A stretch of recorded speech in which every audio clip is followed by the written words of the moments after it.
Boa noite a todos, boa noite a todas. E o dia de hoje, mais uma vez reunidos com Jesus, neste Evangelho maravilhoso, onde podemos dar o início em algumas de suas reflexões que nos faz agora estar sobre uma outra condição, que é entender aquele amor tão bem vivenciado por Ele. Ele nos orienta que devemos a cada dia buscar conhecer o Evangelho, mas também devemos meditar este Evangelho e dentro dessas possibilidades buscar sentir este Evangelho e a forma deste sentimento será naturalmente vivenciando o amor ao próximo.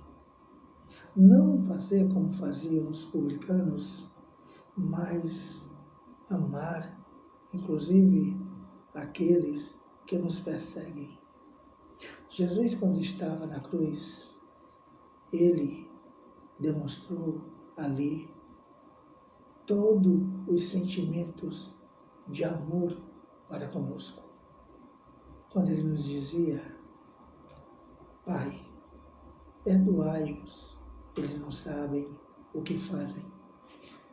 E ali nós conseguimos tirar a esperança, a fé e o sentimento de caridade, a superação e a certeza de que a vida não se finaliza no corpo físico, mas o espírito se liberta e vai continuar uma nova jornada do ponto de vista da sua condição como espírito imortal para a pátria espiritual.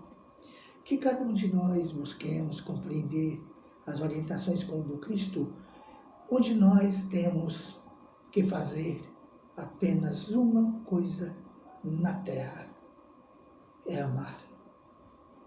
É tirarmos dos nossos psiquismos os sentimentos de vaidade, de orgulho, de indiferença, de intolerância de toda a natureza. Compreender o Cristo, além de aceitá-lo, nós temos que vivenciá-lo no dia a dia. Deixo como reflexão para todos os irmãos que busquemos vivenciar este Jesus em nossos corações. Muita paz. Boa noite. Respiremos um pouquinho mais forte, inspirando, prendendo um pouco, expirando. Respira, segura um pouco, expira. E exercitando a respiração, busquemos interiorizar um pouco esse momento. E nessa interiorização, busquemos construir a imagem de Jesus caminhando junto do mar da Galileia. E junto dele aquela multidão sedenta de orientação, de socorro, de ajuda. E tentemos nos aproximar dele, nos fortalecer e refletir sobre sua mensagem, seu exemplo, sua paz, sua luz. E absolvendo essa paz, essa luz, esse amor, Vamos agora à nossa casa, irmã, à nossa casa, mãe. Adentrando o portão, aquele local onde nos reunimos e fazemos o Evangelho inicial tantas vezes. E visualizemos cada sala, cada um daqueles e daquelas que participamos nas nossas atividades, quer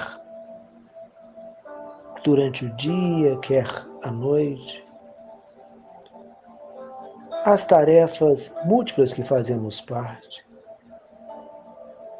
Cada sala, cada grupo, cada colega que caminha conosco nessa atividade.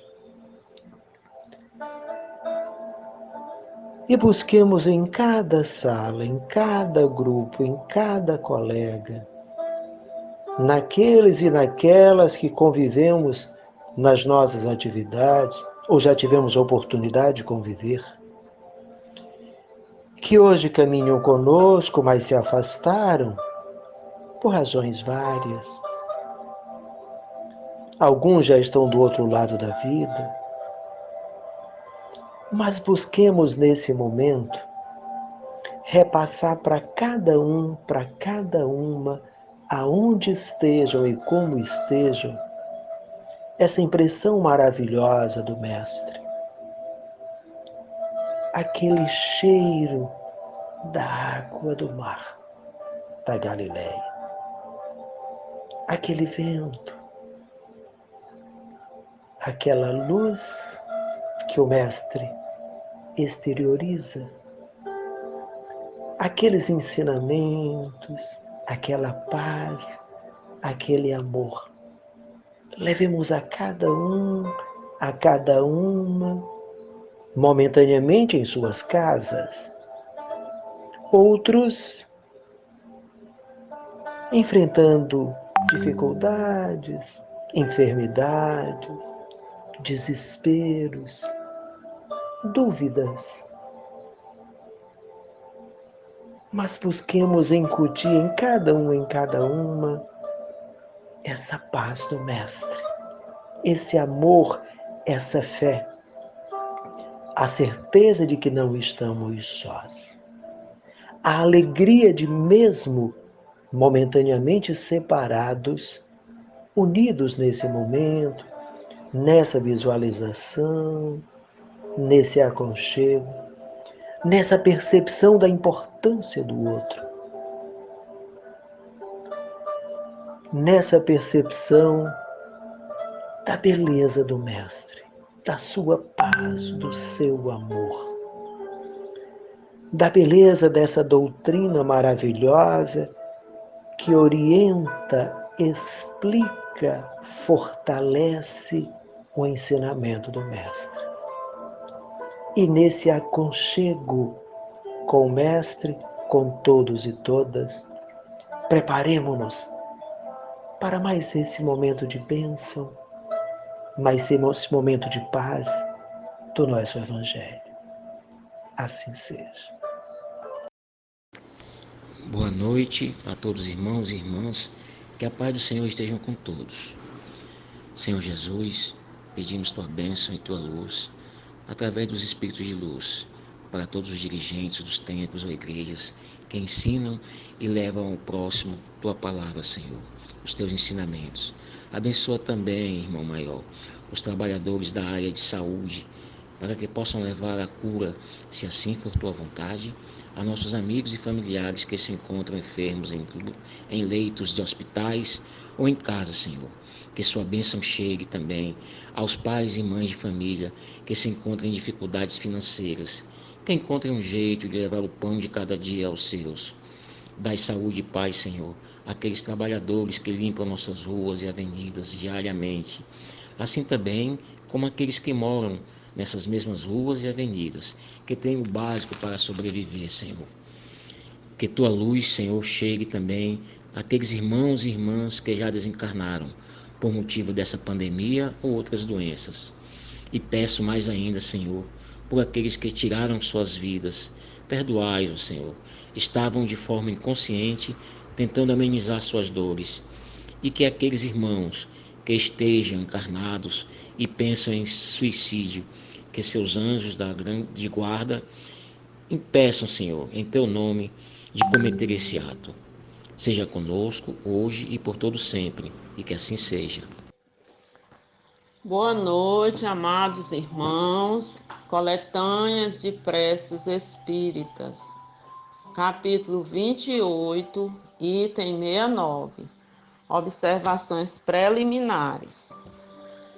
Se a eficiência das preces fosse proporcional ao seu cumprimento, as preces mais longas deveriam ser reservadas aos mais culpados, pois eles têm mais necessidade delas do que aqueles que viveram voltados para fazer o bem. Recusar preces aos criminosos é faltar com a caridade e desconhecer a misericórdia de Deus. Pensar que elas são inúteis porque um homem cometeu faltas muito graves é prejulgar a justiça divina. Veja nesta obra, capítulo 11, item 14. Fica conosco, Senhor, hoje e sempre, que assim seja. Capítulo 28. Coletânea de preces espíritas por um criminoso, item 70. Senhor, Deus de misericórdia, não repilais esses criminosos que vêm de deixar a terra. A justiça dos homens pôde atingi-los. Entretanto, não uses em toda a vossa justiça, se seus corações não foram tocados pelo remorso. Erguei a venda que lhes oculta a gravidade das suas faltas.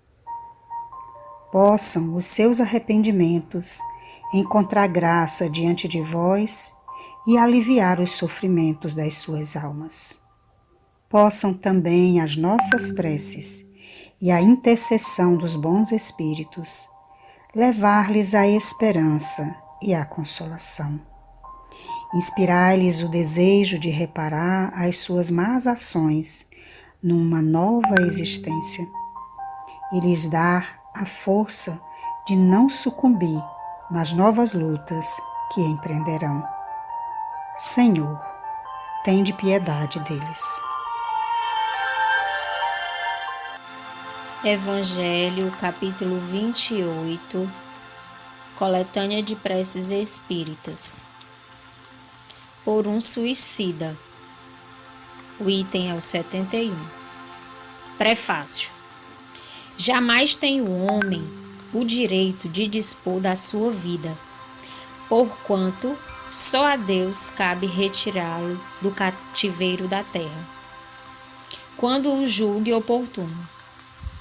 Todavia, a justiça divina pode abrandar-lhe os rigores de acordo com as circunstâncias, reservando, porém, toda a severidade para com aquele que se quis subtrair às provas da vida. O suicida é qual prisioneiro que se evade da prisão, antes de cumprida a pena. Quando preso de novo, é mais severamente tratado. O mesmo se dá com o suicida que julga escapar às misérias do presente e mergulha em desgraças maiores. Capítulo 5, itens 14 e seguintes. Paz e bem. 72. Prece. Sabemos, Senhor, meu Deus, o destino reservado àqueles que violam vossas leis, ao encurtar voluntariamente seus dias. Mas sabemos também que vossa misericórdia é infinita Dignai-vos estendê-la sobre a alma de nossos irmãos suicidas, né? Que possam nossas preces e vossa piedade suavizar a amargura dos sofrimentos que suporta por não ter tido a coragem de esperar o fim de suas provas. Bons espíritos, cuja missão é ajudar aos infelizes, tomai-os sobre vossos proteção. Inspirai-lhes o arrependimento por suas faltas, e que vossas assistências lhe dê a força para suportar com mais resignação as novas provas que terá que passar para repará-las. Afastai deles os maus espíritos que poderiam levá-los novamente para o mal e prolongar seus sofrimentos, fazendo-o perder o fruto de suas futuras provas. Vós, cuja infelicidade é o motivo das nossas preces, que possa nossa compaixão suavizar a amargura e fazer nascer em vós a esperança de um futuro melhor. Esse futuro está em vossas mãos. Confiai-vos à bondade de Deus, cujos braços sempre estão abertos a todos os arrependimentos e só permanecem fechados aos corações endurecidos. Coletânea de Preces Espíritas, capítulo 28, pelos Espíritos Arrependidos, item 73, prefácio. Seria injusto situar na categoria dos maus espíritos os espíritos sofredores e arrependidos que pedem prece. Estes puderam ser maus, mas não são no momento em que reconhecem as suas faltas e as lamentam. Eles não são senão infelizes. Alguns mesmo começam a gozar de uma felicidade relativa. Que o Senhor nos abençoe com muita luz e assim seja. Boa noite, meus irmãos, meus amigos. Que a paz de Jesus esteja conosco. Prece pelos espíritos arrependidos do Evangelho, do capítulo 28, item 74. Deus de misericórdia, que aceitais o arrependimento sincero do pecador, encarnado ou desencarnado. Eis um espírito que comprazia no mal, mas que reconhece seus erros e entra num bom caminho. Dignai, ó Deus, recebê-lo como filho pródigo e perdoai-lhe. Bons espíritos, cuja voz ele desconheceu, ele quer vos escutar de hoje em diante. Permiti-lhe entrever a felicidade dos eleitos do Senhor, a fim que persista no desejo de se purificar para alcançá-lo.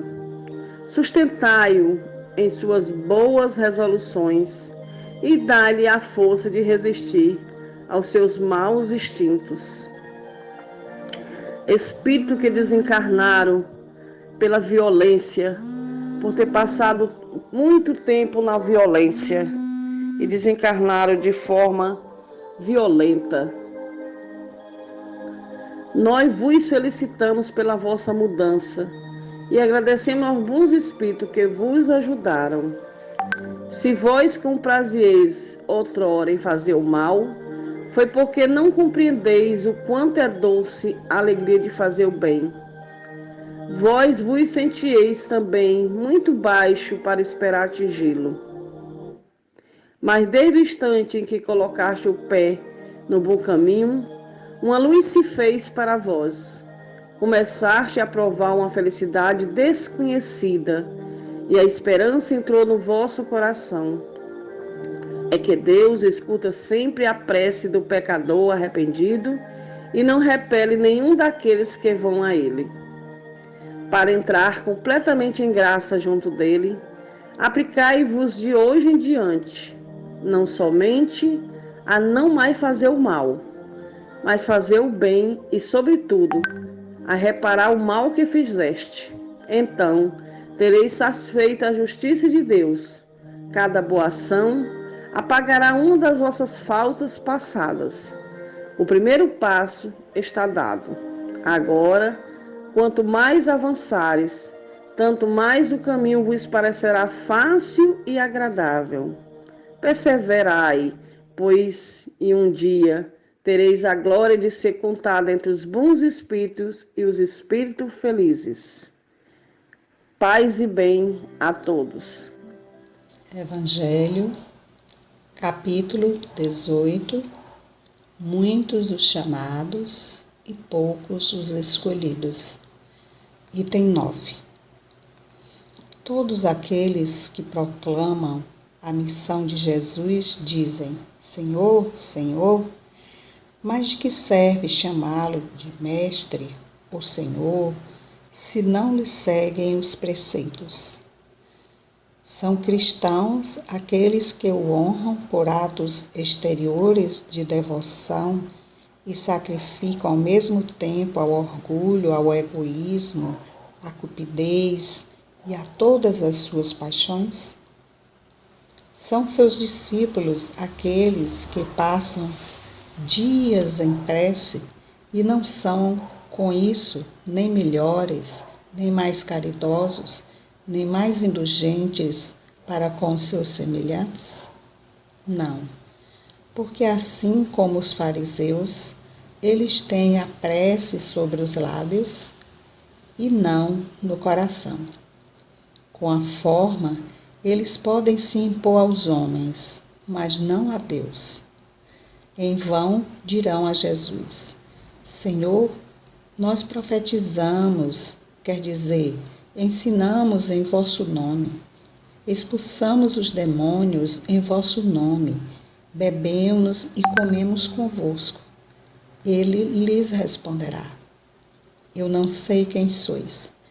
Retirai-vos de mim, vós que cometeis iniquidades, vós que desmentis as vossas palavras com as vossas ações, que caluniais o vosso próximo, que espoliais as viúvas e cometeis o adultério.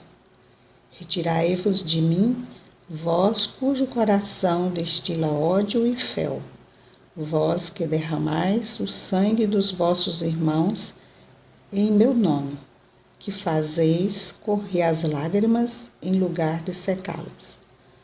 Para vós haverá prantos e ranger de dentes, porque o reino de Deus é para aqueles que são dóceis, humildes e caridosos. Não espereis dobrar a justiça do Senhor pela multiplicidade das vossas palavras e das vossas genuflexões. O único caminho que vos está aberto para encontrar graça diante dele é a prática sincera da lei de amor e de caridade. As palavras de Jesus são eternas porque são a verdade. Elas são não somente a salvaguarda da vida celeste, mas a garantia da paz, da tranquilidade e da estabilidade nas coisas da vida terrestre. Por isso, todas as instituições humanas, políticas, sociais e religiosas que se apoiarem sobre as suas palavras serão estáveis como a casa construída sobre a pedra. Os homens as conservarão, porque nelas encontrarão a sua felicidade. Mas aqueles que que as violarem serão como a casa construída sobre areia. O vento das revoluções e o rio do progresso as carregarão. Boa noite, amigos. Vamos refletir sobre o Evangelho de hoje. O capítulo 18, muitos os chamados, poucos os escolhidos, e o item 9, que vai trazer para nós uma reflexão maior sobre a forma como estamos nos conectando com Deus, com Cristo. E para não falar o óbvio, o ululante, que todo espírita já sabe, já conhece, acabamos de ler o Evangelho, nós vamos fazer uma reflexão baseada num relato que está em O Céu e o Inferno. E ele vai nos chamar a atenção para as nossas práticas mesmo diárias, né? O que de fato nós estamos fazendo? Será que estamos só pedindo, Senhor, Senhor, orando, correndo para a casa espírita, para as igrejas, para os templos, só orando, só pedindo, com o nome de Jesus na boca, mas as nossas ações não condizem com os nossos petitórios? Será que estamos nos dedicando um pouco mais aos outros?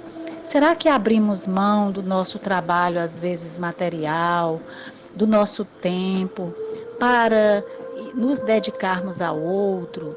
De que forma estamos nos dedicando ao outro?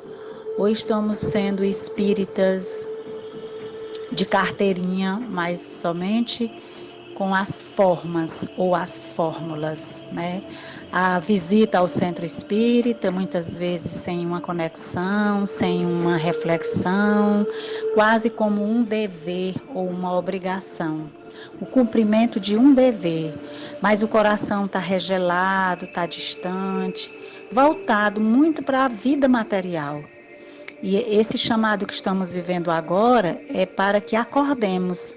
Quantas vezes estamos envolvidos com as nossas coisas domésticas, com o nosso trabalho material, com as nossas famílias, com os nossos problemas, com a nossa vida social, e vamos à casa espírita apenas para dizer Senhor, Senhor, e voltamos assim, crente que nós estamos fazendo o melhor.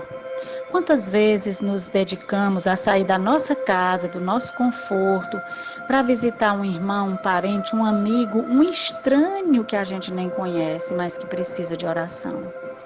Quantas vezes deixamos o nosso lazer, a nossa família, e abrir mão dela para ir prestar um socorro a outra pessoa, para tirar do nosso bolso algo que até às vezes está nos faltando para ajudar, lembrando o óbolo da viúva?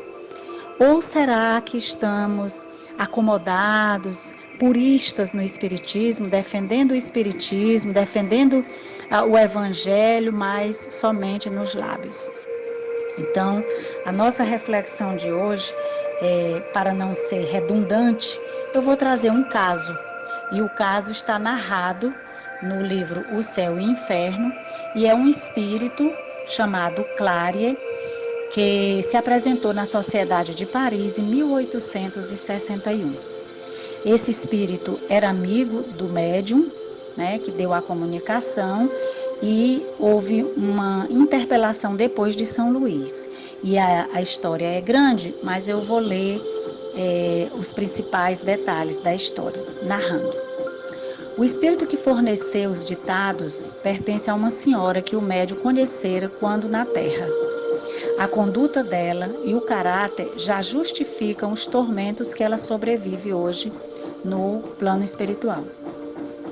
Ela era dominada por um sentimento exagerado de orgulho, de egoísmo pessoais, mas não se achava. Ela não acreditava que era isso tudo.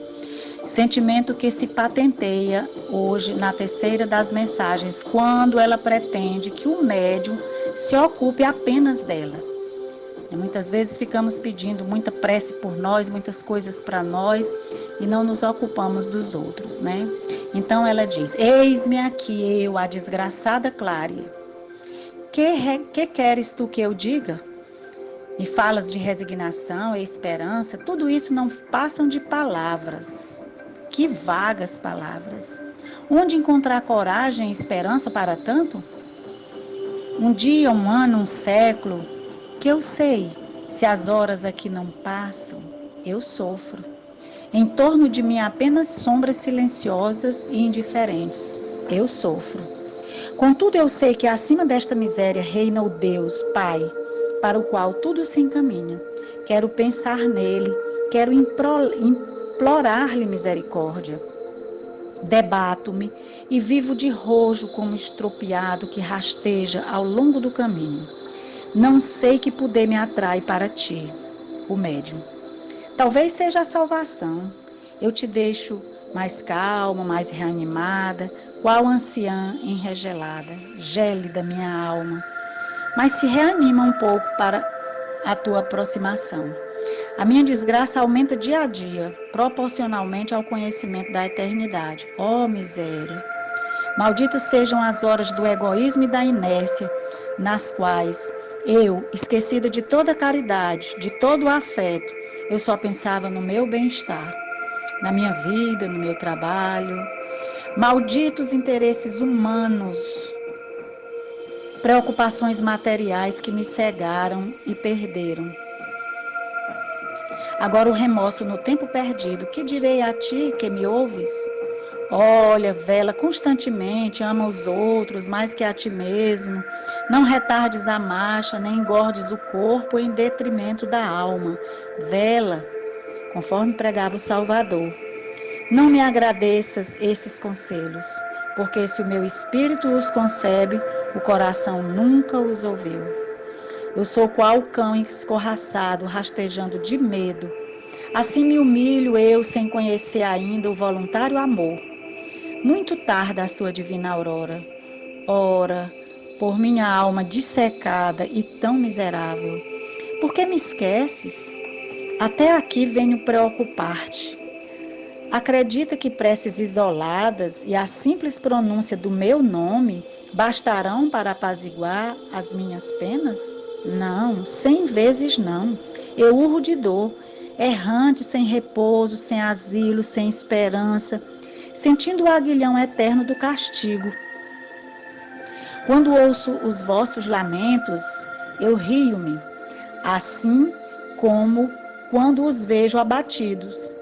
As vossas efêmeras misérias, as lágrimas, os tormentos que o sono susta, o que são? Durmo eu aqui, por acaso? Quero que, deixando as tuas lucubrações filosóficas, te ocupes de mim, além de fazeres com que os outros mais também se ocupem. Vejo apenas um tênue raio de esperança, e foste tu que me deste, não me abandones, pois. E ela continua aqui a narrativa, e o Espírito São Luís vai comentar. Ele diz: este quadro é de todo verdadeiro e em nada é exagerado. Perguntar-se-á talvez o que fez essa mulher para ser assim tão miserável?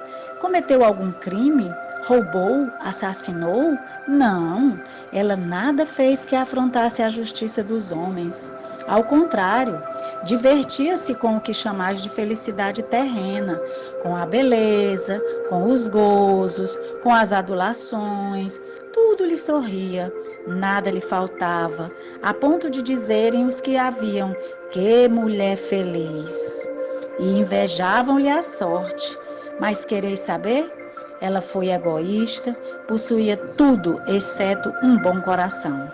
Não violou a lei dos homens, mas a de Deus, visto como esqueceu a primeira das virtudes, a caridade. E não tendo senão a si mesma, agora não encontra ninguém que a ame. Vê-se insulada, abandonada ao desespero. Eis o que constitui o seu tormento. Tendo apenas procurado os gozos mundanos, que hoje não mais existem, lhe fez em torno, e como vê apenas o nada, este lhe parece eterno. Ela não sofre torturas físicas, não vê demônios. Aliás, para que demônios, se ela já se atormenta a si mesma com a consciência? O egoísmo foi a sua alegria na terra, pois bem, é ainda ele que a persegue. Verme a corroer-lhe o coração, seu verdadeiro demônio, São Luís. E é com essa leitura que nós encerramos o nosso comentário pedindo que todos nós reflitamos sobre essa história. Aliás, é muito bom que todos nós leiamos as narrativas dos Espíritos no livro O Céu e o Inferno, segunda parte. Um grande abraço a todos. Boa noite, irmãos. Vibremos em paz e harmonia e juntos peçamos ao nosso irmão Bezerra de Menezes, médico dos pobres, que possa nos assistir nestes momentos de dificuldade em que passamos, que ele possa, conhecedor que é dos fluidos, magnetizar essas águas, manipulando-os e gerando energias revitalizadoras do corpo e do espírito, que ao ingeri-la, cada um de nós possamos aurir novas forças, bom ânimo e com isso uma nova visão e consequentemente novas perspectivas de paz e harmonia, e assim caminharmos seguros rumo ao Cristo. Que assim seja. Nós agradecemos, Senhor Jesus, por mais esse momento dos teus ensinamentos, aonde nós nos alimentamos de tantas palavras bonitas, de tantos ensinamentos. Enfim, Senhor, nós te agradecemos por todo o dia que passou, pelos dias que virão, com muita paz e com muita esperança, Senhor. E que tu possas nos abençoar sempre e nos manter firme diante dos teus ensinamentos, mediante a renovação espiritual, baseada na esperança e no dever, no serviço da alegria do bem, no aprofundamento das questões imortalistas, haverá sempre juventude, entusiasmo e coragem para a luta. Mediante esse comportamento, conseguirás profundidade existencial, identificando tudo à tua volta de maneira significativa e não imaginada anteriormente. Renovação, portanto, é vida que surge em abundância. Que assim seja. Ó vinde, bom amigo, amado benfeitor, das luzes do infinito de cintilações. Ó vinde amenizar a nossa grande dor, espargindo em mãos cheias as consolações. Bezerra de Menezes, servo do Senhor, apóstolo do bem a nos iluminar, celeste mentor, em passes de amor, águas fluidificai, movimentai vossas falanges protetoras, dai-nos as bênçãos redentoras, balsamizando os corações. O sofrer é um bem divinal, que o Senhor nos envia do astral, é o cadinho imortal da perfeição, a nos redimir das nossas vidas mal vividas ante o Evangelho